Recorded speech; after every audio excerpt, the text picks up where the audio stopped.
Hey guys, how's it going? You got Mike and Sierra here. Today we want to talk a little bit how to care for your blood parrots. Sierra's really excited about this one, so I'm going to let her take it from here. Yeah, so to start off with, we're just going to start with the basics on parameters. So with their pH, you want to keep them anywhere from 7 to 8. We keep ours right in the middle, anywhere from 7.4 to 7.5. Biggest thing with keeping any fish is make sure it doesn't fluctuate too high or too quickly anyway, up or down. But that would be their ideal pH range. So for their temperature, you're going to want them between 23 to 30 degrees Celsius. We personally keep ours at 27 degrees and find this is a nice happy medium. With their tank size, some people will recommend 30 gallons, but honestly, the bigger you can do, the better. It always works, yeah. Yeah, you really can't go wrong there. I would suggest maybe at least a 40 gallon for a single fish, upgrading as they grow, because as they come into adulthood, they're going to get anywhere from 6 to 10 inches, so they can get a pretty good size on them. Yeah, we kept our Todd at a 40 for a little while, and now that he's in the 50, he looks a lot happier, and he's coming out a little bit more too, so it's a bigger tank usually helps with that as well. Yeah, so with these guys, you're going to have them around for a really long time if you actually take care of them properly. They can live well over 10 years if they're cared for. So in terms of food and what to actually feed these guys, you're going to want to go with a high quality cichlid pellet. So we personally use Northfin, which we have been able to find locally. Biggest thing you want to look for is that you're looking for something with whole ingredients rather than using fish meals. These foods are going to be higher quality and they tend to enjoy them a lot more. So with these guys, they're pretty timid. Some of them are really shy, and it can take them quite a bit of time before they actually warm up to you. Sometimes it'll be a month or 2 months before they're actually out and about and roaming around their tanks. They're all different. We have 4 of them right now, and we can't say any 2 are exactly the same.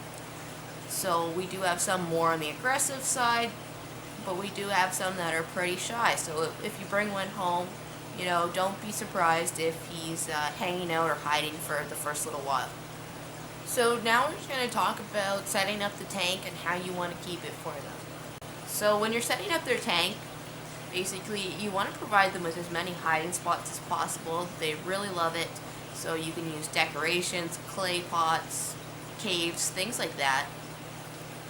We found with ours, it was a lot easier actually using fake plants because these guys can be aggressive. They go on their little rampages every now and then, and we've had a very hard time keeping anything actually alive in our tank.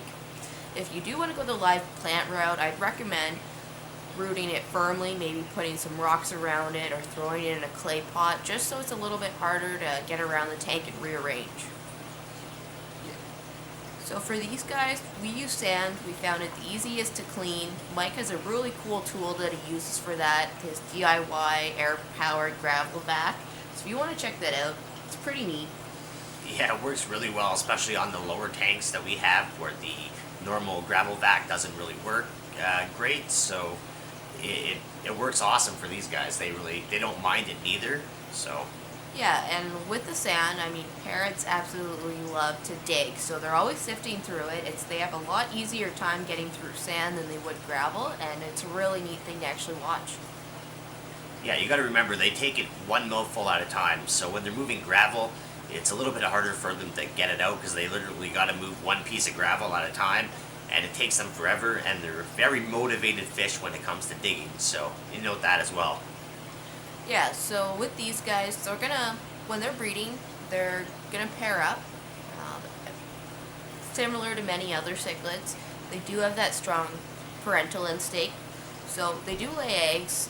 That being said, though, most of the time the males are infertile. I haven't heard of a case of one yet being fertile. I'm thinking hopefully it's possible, but the chances of actually getting fry out of this are pretty slim. It is still a pretty neat process to watch, though. Yeah. One thing here I should mention is when they, after they do lay eggs, they will be a little bit more aggressive in the tank.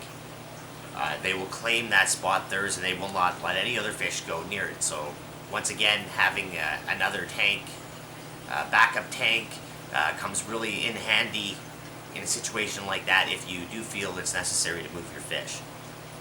Yeah, so talking about tank mates, with these guys, some of them are more timid, some of them are more aggressive, but we found tropical fish work awesome. Sometimes it helps get the shy guys out, or it helps spread that aggression. So if you're going for a tropical fish, you want something bigger than their mouths and something that's really, really fast so they have the ability to get away. If your tank's big enough, a baler shark or other sharks work great for that. If not, though, giant danios or other tropical fish like that also work awesome. Yeah. So, with these guys, a lot of people do keep them with other aggressive cichlids, so normally they look for something with same parameters, so maybe a South or Central American cichlid could work out in this case. If you're doing this, though, I always recommend that you have a backup plan, because with the blood parrots, their mouths don't close fully. Because of this, they don't have the same defense as other cichlids would have, so you want to make sure you have a backup tank or something ready to go in case these fish do need to be separated. yeah, they don't have teeth, so they don't really have that line of defense, and they usually will go after a fish twice its size and still stand up and just fight to the death. So, It's definitely something to house with caution and have that backup plan. yeah, exactly. So, When these guys are juveniles, you're going to see them normally black to gray. They come in a few different varieties, so sometimes you'll see them with more bars or like a spotted pattern. Other times you're going to see them with like black kind of convict looking stripes. I have another video on that too, kind of showing our female from the time we got her to her maturity. That one's pretty neat. With them, you're going to see them, they slowly fade and they're actually going to change colors. So they're going to go from that dark color and lighten to either an orange or yellow. So it's a really cool thing if you manage to get your hands on a juvenile. so thank you guys very much for watching this video. Do apologize for it coming out so late today. Had some audio issues, wanted to make sure that we were making an informational video that was actually providing information. But we hope you guys have a great day. I know I really enjoyed making this one here because the blood parrots are my absolute favorite fish to keep. They really are unique, and if you have an opportunity, check them out.